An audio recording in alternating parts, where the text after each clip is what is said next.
my gosh, I love trains! Yay! Yo, you want to know what that reminds me of? This reminds me of the Transcontinental Railroad from the American Industrial Period. During the Industrial America era, the United States grew into a global industrial superpower. A key factor to this was the spread of transcontinental railroads as they linked the entire country together.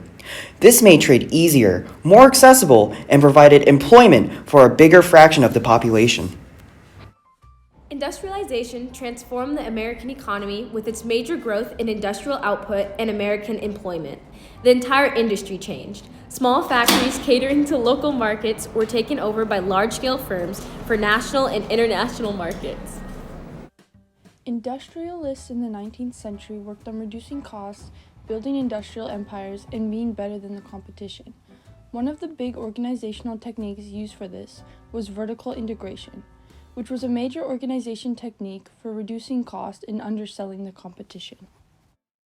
Businessmen controlled the different phases of production vertically, extracted the raw materials, transported them to factories, manufactured the finished product, and shipped them off to markets. This got rid of middlemen and provided more flexibility in the workspace. The other type of integration was called horizontal integration. This was focused on acquiring firms that sold the same products to gain more control over the market. This led to the growth of corporations. Corporations were different from the forms of business that were previously used before industrialization. Corporations were more of an ideal situation than partnership, because even if they went bankrupt, shareholders would not lose more money than they invested. This encouraged more shareholders to invest. In addition to corporations, the trust was also created. A trust was a monopoly formed by a group of stockholders from different firms. Businessmen used the doctrine of laissez-faire and social Darwinism to justify their ruthless practices in the name of progress. Social Darwinism, in their minds, would justify businessmen's rash behavior such as creating monopolies to further increase their power. Advocates for laissez-faire, which is French for let things alone, believe that the market should be left to itself without any government influence. Social Darwinism was a belief that people who had power were just naturally better and would always be better. This, in turn, rapidly industrialized America, while those considered inferior, such as African Americans and women, were told that they would always be less than. With the North's superior manufacturing output and railroad supply lines, New South proponents hoped to modernize the South's economy in a similar fashion. Industrial expansion arose in the region, and the economics shifted from the focus of cultivating land to a society that embraced industrial development. They made direct connections from the north to the south, which facilitated the growth of an improved transportation system. African Americans greatly contributed to the construction of railroads. However, it was not done freely. Known as the convict lease system, Black people that were imprisoned for minor offenses would be hired to private companies to perform exhausting work of laying tracks through the hills and swamps. Tied to old ideologies and a system of forced labor, modernization in the South could only go so far. While railroads did play a big role during industrialization, there were many other inventions as well. Typewriters, adding machines, carbon paper, and telephones all came from industrialization. These inventions improved overall efficiency for all businesses. Okay, and these are honorable mentions. Elijah McCoy, born in 1844, became a trained engineer. Due to the racial discrimination, Elijah was forced to work at railroads, where he would shovel coal. These experiences motivated him to invent and patent an automatic lubrication device, which improved efficiency of steam engines. In 1885, Alexander Graham Bell established the American Telephone and Telegraph Company, AT&T. By the 1900s, around 1.5 million telephones were operating. Fun fact, you may know him as a guy who invented telephones, but he was not the first one to invent telephones.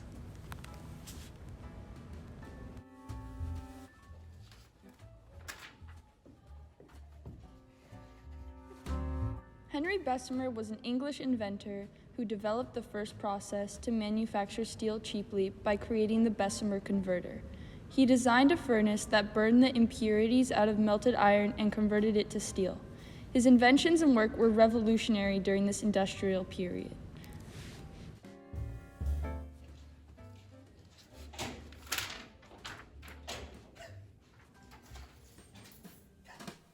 William Siemens patented an open hearth furnace which further improved the quality of steel, and steel then replaced iron on railroads.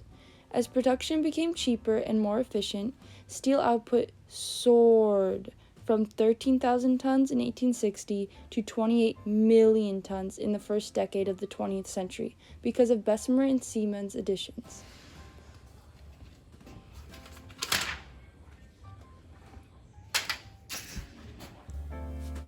The Gilded Age. Described as glittering on the outside, the enormous riches covered up the unbridled materialism and political rottenness that lay below the surface. Late in the 19th century, birth and marriage rates dropped due to the changes in the economy that influenced lifestyle and gender roles. The expectation was that the woman's primary role was to care for their families and serve as a trophy for men. For more socially and economically independent women, such as who went to college, new leisures opened up such as biking, tennis, basketball, and croquet. Such activities became so popular that women colleges made sports a requirement to offset the stress of intellectual life. Men have always had control in the corporate world, but expansions of corporations and big business offered women the opportunity to enter the job market. This, combined with the already increased involvement with women's rights, gave women more opportunity than ever. While wealthy and middle-class white people enjoyed new leisures, African Americans were still fighting for freedom. In the South, the post-Reconstruction government adopted various ways to keep Black people from voting. In the 1890s, white Southerners imposed legally approved racial segregation on Black citizens. During this time, the Supreme Court sanctioned Jim Crow laws that divided African Americans equal access to public facilities and ensured the social and economic inferiority of Southern Black people.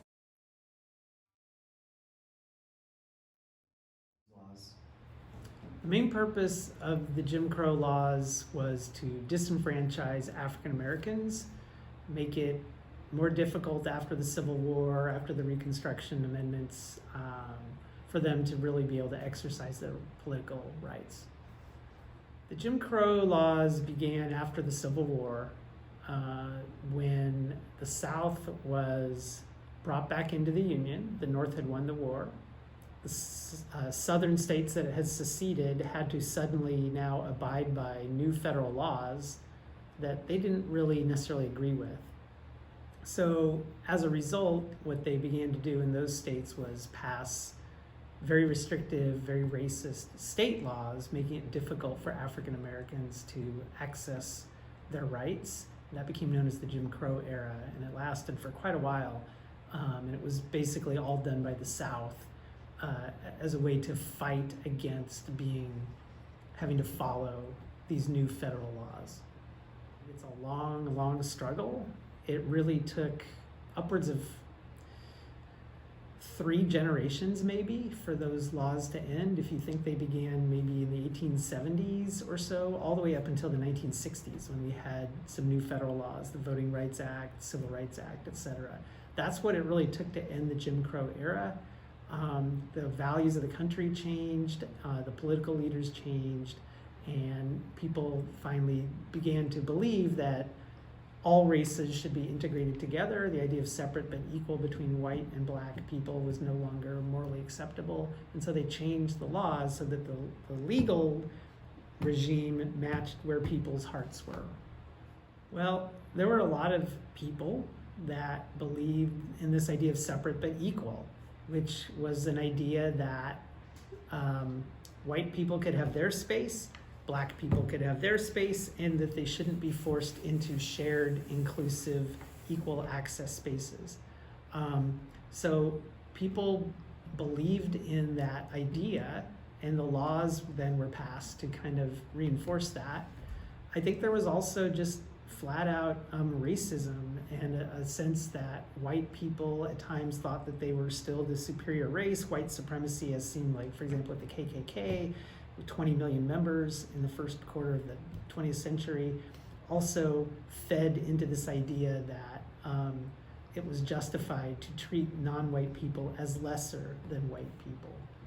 Really sad to say, Ryan, I think it does. I don't think we have Jim Crow laws as blatantly on the books as we did when these laws were first passed in the South. But if you look at, say, the criminal justice system or drug laws, sentencing laws, jury bias, police brutality, there's a lot of examples today of how people of color really do have a more difficult time or at a disadvantage compared to white Americans to be able to exercise their rights, enjoy the same protections under the law that others do. So even though we don't have different sets of laws on the books anymore for different races, I think effectively we have some of the same effects of Jim Crow today in certain areas.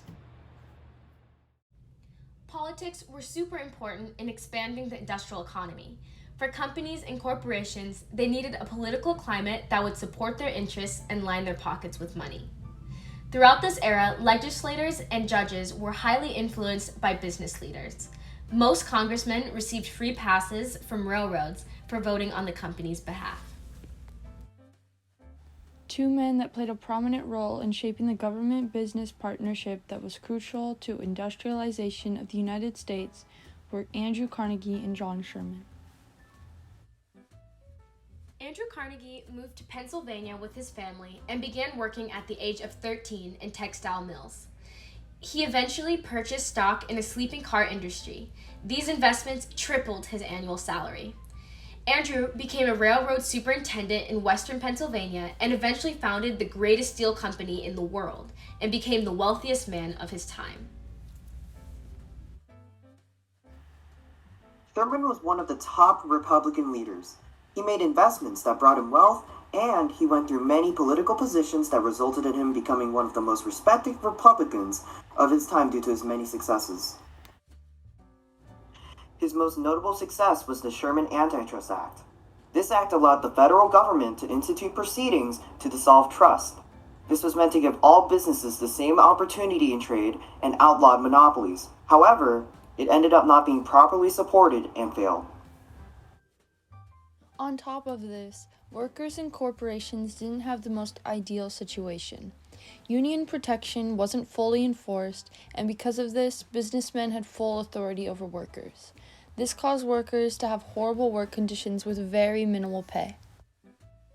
Carnegie's organization and management skills helped shape the formation of the large-scale business, while Sherman and his fellow lawmakers provided support for the enterprise that Carnegie was a part of, using the powerful government to reduce risk for businessmen and to increase incentives for economic expansion.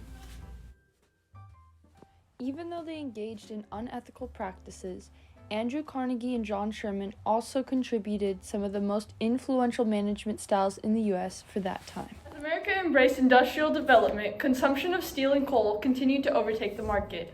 Factories remained to be the main focus of industrialization. While factories were a huge innovation, there was the new addition of greenhouse gases in the air and no environmental consciousness at that time. Factories would cause huge emissions, and even to this day, factories remain to be one of the leading problems towards environmental issues such as global warming.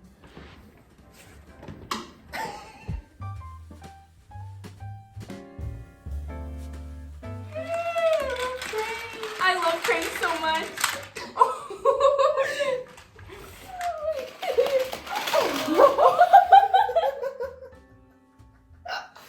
Oh, I'm going crazy. Okay. My brain hurts. Okay. All right. Wait, that was so good! Let's go! We're starting. Okay.